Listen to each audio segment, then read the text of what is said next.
नमस्कार सभी को। आज हम पढ़ेंगे 12th क्लास का यूनिट 7, जिसमें जो कि आपका पी ब्लॉक एलिमेंट है। उसमें हम नाइट्रोजन फैमिली में जो उनकी फ़िज़िकल प्रॉपर्टीज़ थी उनके बारे में पढ़ चुके थे बच्चे, और जो उसी को हम आगे आज कंटिन्यू करेंगे। और जो हमारा आज का टॉपिक रहेगा वो है आपका रिएक्टिविटी टुवार्ड्स हेलोजन, कि जो हेलोजन के टुवार्ड्स में रिएक्टिविटी क्या होती है नाइट्रोजन फैमिली की ग्रुप 15 एलिमेंट की। तो वे क्या बनाते हैं, वो फॉर्मेशन ऑफ हेलाइड्स, यानी कि रिएक्टिविटी टुवार्ड्स हेलोजन का मीनिंग क्या है, फॉर्मेशन ऑफ हेलाइड। इसके बारे में हम रीड करेंगे। अगर ग्रुप 15 के एलिमेंट रिएक्ट करते हैं हेलोजन के साथ, हेलोजन क्या होते हैं, ग्रुप 15 के element, fluorine, chlorine, bromine, iodine, ठीक है, ये एलिमेंट होते हैं। अगर इनसे रिएक्ट करते हैं then they form trihalide and pentahalide, and that is formula is EX3 and EX5। Here E represent the element of group 15 which are nitrogen, phosphorus, arsenic, antimony, bismuth। Understand. तो यहाँ पे जो EX3 है ये क्या है, आपका ट्राईहेलाइड है, और EX5 क्या है, आपका पेंटाहेलाइड। तो अब इसके बारे में आगे हम रीड करेंगे। What are trihalides and their structures, and then what are pentahalides. So what are trihalides, आपके पास जितने भी एलिमेंट्स हैं ग्रुप 15 के, अगर वो रिएक्ट करते हैं हेलाइड के साथ, then they form their general formula trihalides is EX3 where E equal to nitrogen, phosphorus. मैंने बोला आपसे अभी ये क्या होते हैं, नाइट्रोजन फैमिली के एलिमेंट होंगे, और X क्या होंगे, हेलोजन, FClBrI। अंडरस्टैंड। तो इसका मीनिंग क्या हो गया, देन दे फॉर्म आ ट्राईहेलाइड्स। Next is structure. अब इसके बारे में बात करेंगे कि इसका स्ट्रक्चर्स क्या होता है ट्राईहेलाइड का। ये तो हम जानते हैं कि जो जनरल वैलेंस इलेक्ट्रॉन कॉन्फ़िगरेशन है ग्रुप 15 की, वो क्या है, NS2Np3, यानी कि जो P सब सेल है उसमें आपके 3 इलेक्ट्रॉन हैं। अब आप जानते हो कि जो P सेल है उसमें 3 सब सेल होते हैं, PX, PY और PZ। तो उन इलेक्ट्रॉन को हम डिवाइड करेंगे P वालों को, तो NS तो आपका सेम रहेगा, तो PX में एक गया, PY में एक चला जाएगा, और PZ में भी आपका एक चला जाएगा, यानी कि सिंगल इलेक्ट्रॉन से हैं इसमें P सेल में। तो इससे जो आपके पास क्या बनेगी, these elements undergo sp3 hybridisation. तो क्या बनाएगा वो, sp3 हाइब्रिडाइजेशन। तो इसमें क्या होगा, these of 4 sp3 hybrid orbital form sigma bond. जो इनमें से अब क्या होगा, जो 4 sp3 हाइब्रिड ऑर्बिटल्स हैं उनमें से 3 तो क्या बनाएंगे, sigma bond, and the 4th contain lone pair of electrons. और जो 4th है उसमें क्या रहेगा, आपके पास लोन पेयर रहेगा। तो इस जो ज्योमेट्री बनती है आपके पास ट्राईहेलाइड्स की, वो बनती है पिरामिडल। कैसी बनती है, पिरामिडल। तो इसमें E क्या है, आपका नाइट्रोजन, फास्फोरस, एंटीमनी, ये आपके एलिमेंट होंगे इसमें, और ये क्या लोन पेयर है। तो जो आपके पास 4 इसमें ऑर्बिटल्स थे आपके, तो उनमें से क्या होगा, 3 तो क्या बनाएंगे आपके, 3 तो बनाएंगे आपके ये सिग्मा बॉन्ड, और एक क्या बनाएगा, लोन पेयर ऑफ इलेक्ट्रॉन्स 4।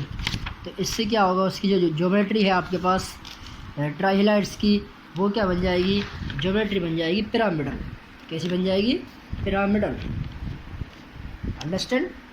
तो आगे देखिए, हम अब आगे नेक्स्ट करते हैं। नेक्स्ट पढ़ेंगे हम अब इसका जो पेंटाहेलाइड्स हैं उनके बारे में, कि वट आर पेंटाहेलाइड्स। अब जो nitrogen does not form pentahalide, तो ये तो मैंने पहले ही बता रखा है आपको कि जो नाइट्रोजन है, नाइट्रोजन के पास क्या है कि जो इसमें जो डी ऑर्बिटल है वो एब्सेंट रहता है इसमें, एब्सेंस ऑफ डी ऑर्बिटल। उसकी वजह से क्या है, ये पेंटा नहीं बना पाता। तो नाइट्रोजन डज नॉट फॉर्म पेंटाहेलाइड्स, क्यों नहीं बनाएगा, because of absence of vacant D orbitals. उसमें क्या रहेंगे, वैकेंट डी ऑर्बिटल्स रहते हैं, उनके कारण ये पेंटाहेलाइड्स नहीं बना पाता है। ठीक है। अदर एलिमेंट्स ऑफ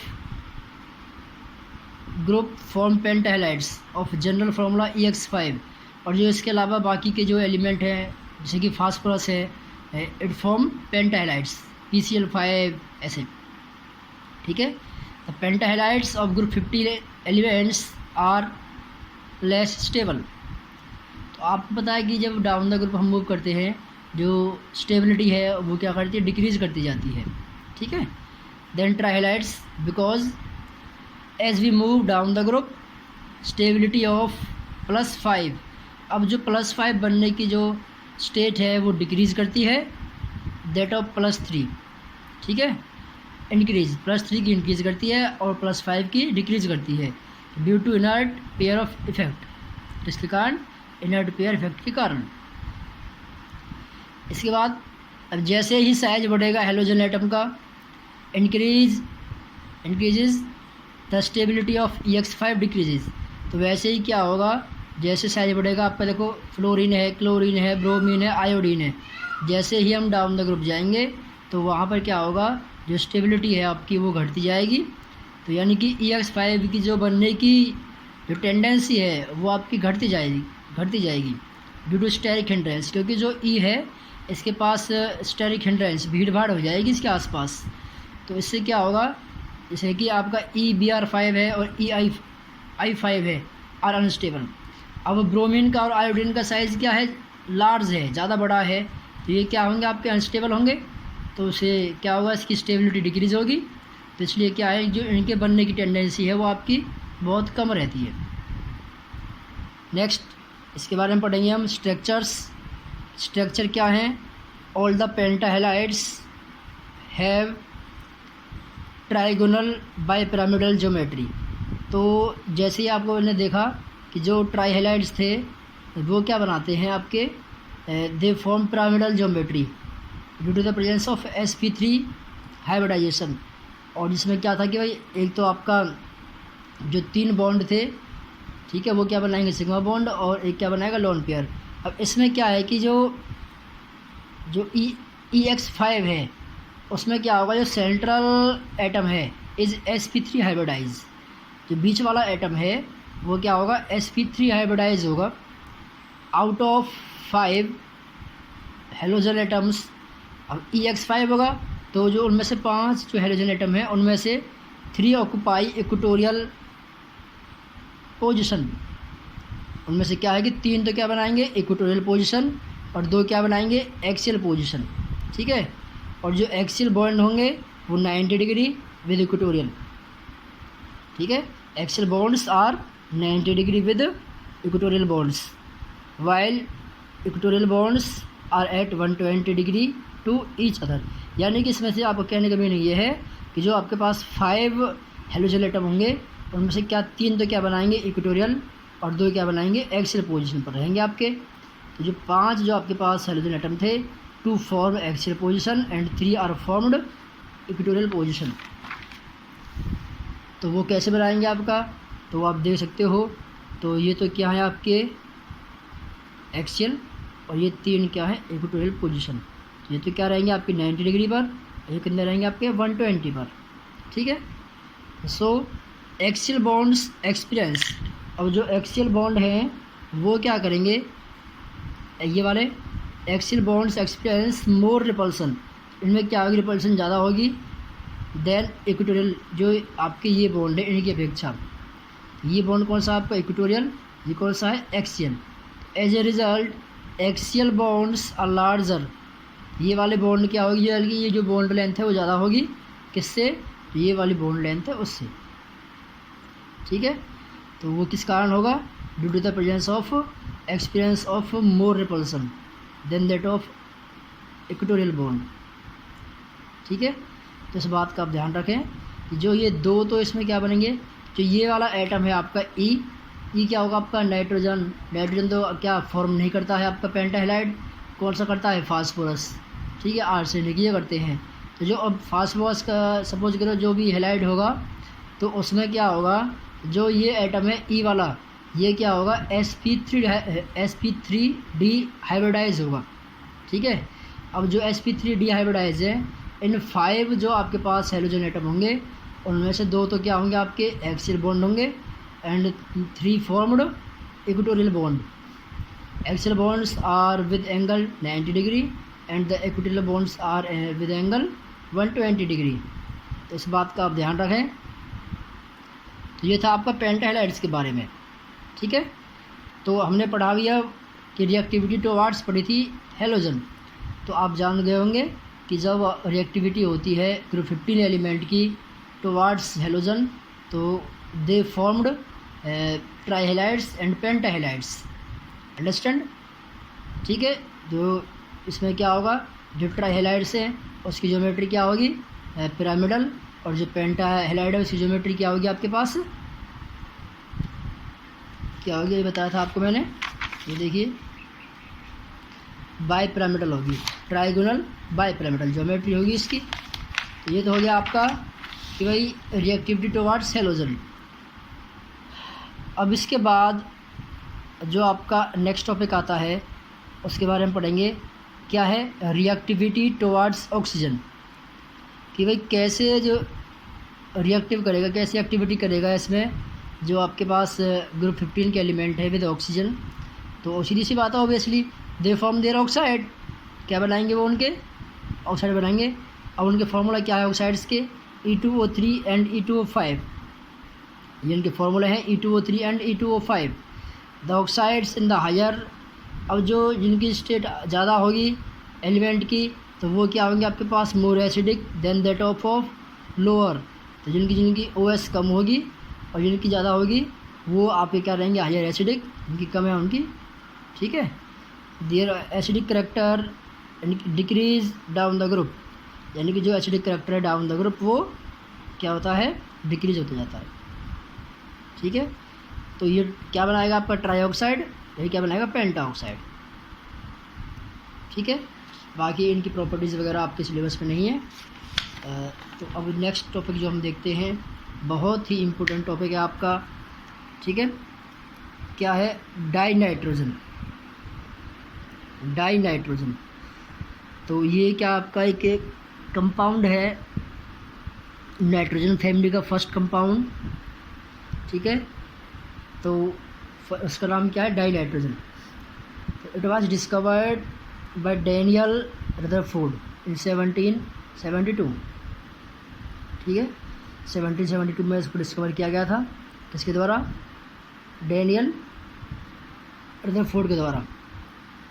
अब हम बात करेंगे कि भाई कैसे कैसे जो डाइनाइट्रोजन है वो कैसे कैसे बनती है, कॉमर्शियली कैसे बनती है, ठीक है, और आपका ये स्मॉल स्केल पे कैसे बनाई जाती है तो उसके बारे में हम करेंगे, ठीक है, और लेबोरेटरी में कैसे बनाई जाती है इसके बारे में बात करेंगे हम, तो कैसे कैसे बनती है ये डाइनाइट्रोजन।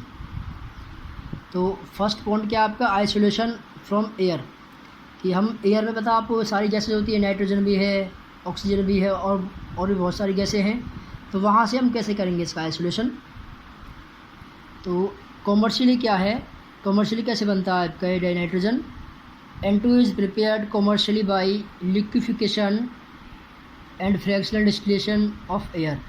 अगर हम क्या कर दें कि हमको अगर डाइनाइट्रोजन बनानी है कॉमर्शियली तो कैसे बनाएंगे हम, कि जो एयर में क्या कर दें, एयर का लिक्विफिकेशन और डिस्टिलेशन कर देते हैं, तो उससे क्या होगी आपके पास, ये बन जाती है डाइनाइट्रोजन। फिर आगे क्या करेंगे इसका, एयर कंटेन एंड डाइनाइट्रोजन। अब हवा में जो डाइनाइट्रोजन है उसका बॉइलिंग पॉइंट क्या होगा, 77.2 केल्विन, और जो ऑक्सीजन है O2 उसका बॉइलिंग पॉइंट क्या है, 90 केल्विन, ठीक है। When liquid air is boiled, जैसे ही हम लिक्विड एयर को बॉयल करते हैं, N2 with lower boiling point, ठीक है, तो जो N2 है वो क्या करती है, उसका बॉइलिंग पॉइंट को लोअर कर देती है, distance of first living behind O2, तो पहले वो आपकी क्या हो जाती है, तो वहाँ से डिस्टिल ऑफ हो जाती है, लिविंग बिहाइंड O2, तो ऑक्सीजन को पीछे छोड़ करके, तो उसको लिविंग बिहाइंड कर देगी ऑक्सीजन को। And N2SO obtained contains traces of impurities.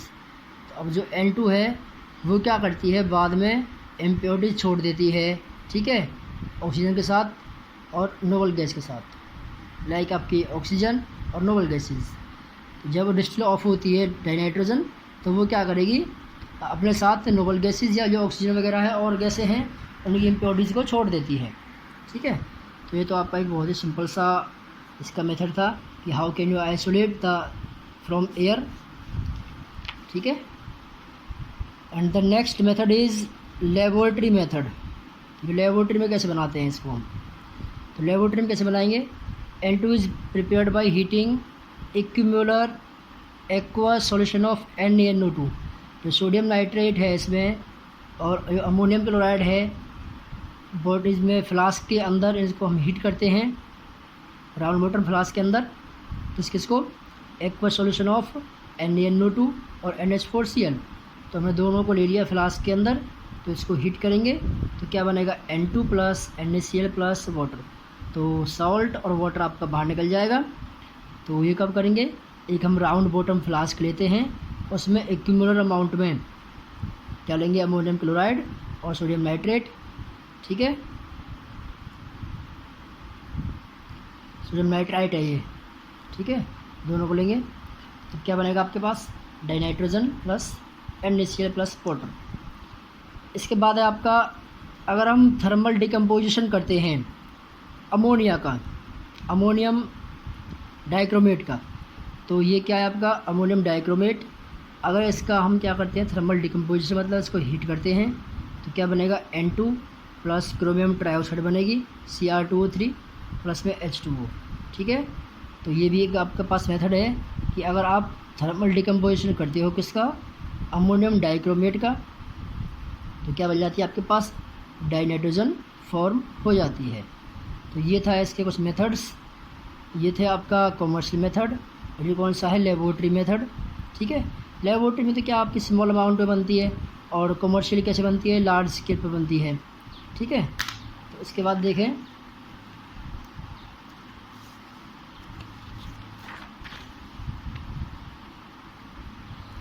अब जो वेरी प्योर अगर आपको बनानी है डाइनाइट्रोजन, तो वो कैसे बनेगी वेरी प्योर।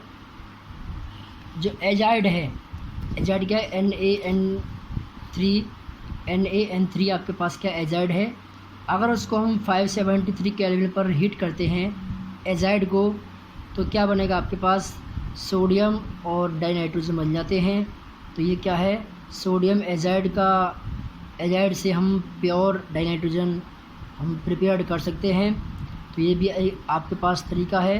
तो आपको जो टेम्परेचर है वो मेंटेन करना पड़ेगा, इसमें कितना करना पड़ेगा, 573 केल्विन, अंडरस्टैंड। तो वहाँ से फिर इसको आप कर सकते हो। आपको क्या बनाना है, डाइनाइट्रोजन। तो इसमें क्या बनेगी आपके पास, जो डाइनाइट्रोजन वो प्योर बनेगी, अंडरस्टैंड। तो ये थे इसमें कुछ मेथड्स थे, how can you prepared dinitrogen, ठीक है। तो आपको ध्यान होना चाहिए कि भाई how can you prepared dinitrogen commercially in laboratory, ठीक है। और इसका थर्ड मेथड क्या है, आप अमोनियम डाइक्रोमेट को हीट करके डाइनाइट्रोजन को बना सकते हो, ठीक है। और जो वो इसका फोर्थ मेथड क्या है कि जो डाइनाइट्रोजन इसमें एजाइड है, एजाइड को 573 केल्विन पर हीट करके भी इसको आप प्रिपेयर्ड कर सकते हो। इसके बाद क्या पढ़ेंगे हम, इसके बाद पढ़ेंगे हम प्रॉपर्टीज़ क्या हैं इसकी। What are the properties of dinitrogen. And the first point is it is a colourless, tasteless and odourless gas. मतलब ये ना तो कोई इसका रंग होगा, ना कोई इसका स्वाद होगा, ठीक है। और ऑडरलेस भी आपकी ये गैस होती है। और it is a non toxic gas, मतलब ये हार्मफुल भी नहीं होती है, नॉन टॉक्सिक है, जहरीली नहीं है, ठीक है। It is slightly soluble in water, और क्या होती है, पानी में भी आपकी स्लाइटली घुल जाती है। और it is slightly lighter than air, और क्या होती है, कुछ ये हल्की सी क्या होती है, थोड़ी सी जो हवा है, हवा से थोड़ी हल्की होती है। और जो मॉलिक्यूलर N2 है इज़ डायमैग्नेटिक। जो मॉलिक्यूलर N2 है वो क्या होती है, डायमैग्नेटिक इन नेचर। ठीक है, ये इसकी प्रॉपर्टीज़ थी और ये आपकी हैं फिजिकल प्रॉपर्टीज़। इसके बाद पढ़ेंगे हम केमिकल प्रॉपर्टीज़ क्या हैं इसकी। And the first point is action with litmus. अगर हम इसको क्या करते हैं, लिटमस पेपर से इसको रिएक्ट करवाते हैं तो क्या रहती है, it is neutral to litmus. मतलब लिटमस पेपर है उस पर इसका कोई चेंज नहीं आता है। तो ये है इसका action with litmus. Second is low reactivity. और इसकी क्या है, रिएक्टिविटी लो होती है, क्यों, dinitrogen is chemically inert. Chemically क्या है, इनर्ट है, मतलब लेस रिएक्टिव है। कहाँ पर, रूम टेम्परेचर पर। क्यों, because it is neither combustible, ना तो ये जलती है और ना ही जलाने में सहायता करती है, नाइट्रोजन गैस। ठीक है, तो इसके बाद क्या हुआ इसमें, the cause of inertness is presence of strong N triple bond N। तो इसमें क्या होगा, ये जो इनर्टनेस है इसमें, क्योंकि जब इस रिएक्टिविटी होती है तो अगर इसमें क्या है, कोई एक्स्ट्रा इलेक्ट्रॉन होते हैं इसमें और जो कि मूव करते, जो कि फ्री होते, तो फिर क्या होता है, इसकी रिएक्टिविटी होती। बट यहाँ पर क्या है, N ट्रिपल बॉन्ड N क्या स्ट्रॉन्ग बॉन्ड है, तो यहाँ पर इसके फ्री इलेक्ट्रॉन नहीं है, जिससे कि क्या है वो रिएक्ट कर सकें। इसका ये मेन कारण है कि जो N ट्रिपल बॉन्ड N है इसके साथ क्या है, विद बॉन्ड। अब इसकी भी जो बॉन्ड एनर्जी होती है, ठीक है, कि how can you dissociate the bond energy, which is 946 kilo पर मोल। ठीक है, एट हायर टेम्परेचर पे क्या होगा, N2 is directly combines with some metals। तो जो 946 केल्विन पे क्या होगा, ये डायरेक्टली कंबाइन करती है, ठीक है, विद नॉन मेटल के साथ, to form ionic and covalent nitrides. ठीक है, अगर हम टेम्परेचर इंक्रीज करते हैं, अगर हम 946 से हाई करते हैं टेम्परेचर, तो ये डायरेक्टली कंबाइन करती है किससे, मेटल के साथ, और फिर क्या बनाती है, आयोनिक बॉन्ड और कोवालेंट बॉन्ड। ठीक है, इस बात का आप ध्यान रखें। And the next property is action with metals. अब जो इसका थर्ड पॉइंट है कि भाई अगर हम इसको मेटल के साथ रिएक्ट करवाएं तो ये क्या बनाएगी। तो देखिए, अगर N2 combine with a number of active metals, कुछ एक्टिव मेटल्स हैं, अगर उनके साथ हम इसको रिएक्ट करवाते हैं तो ये क्या बनाएगी, दे फॉर्म देयर नाइट्राइड्स। ठीक है, अगर हम इसको हीट करवाते हैं किसी भी एक्टिव जो मेटल है उनके साथ, जैसे कि आपका फॉर एग्जांपल Mg+N2 है, तो क्या बनाएगा ये Mg3N2।